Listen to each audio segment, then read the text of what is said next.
जब से सखी सैया मनैले हनीमून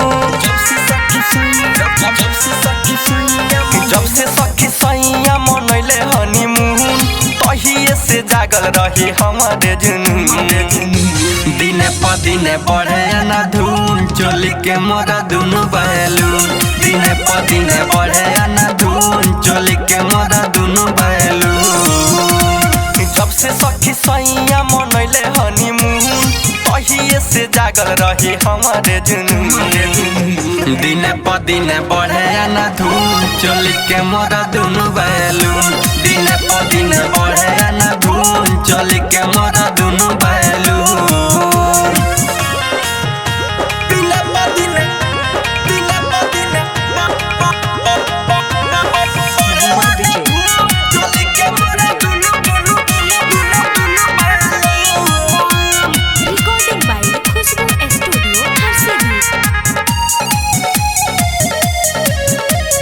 देवारा छुछुनारा देखिए के ताकता भीतर की चीज सखी भीतर में भावता देवारा छुछुनारा देखिए के ताकता भीतर की चीज सखी भीतर में भावता पहिले तो रहे छोटे चुके चुने मुन चोलिया में टीसा मारे उठे फुने फू दिने प दिने बढ़े ना धून चोली के मोरा दुनु बैलून दिने प दिने बढ़े ना धून चोली के मोरा दुनु बैलून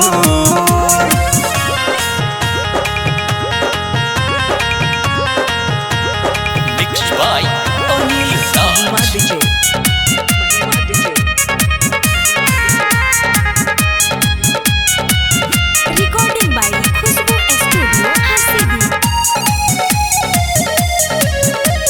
साहिल राजा घरावा बोला के जब लहिले मन भर खइले हम के रोइले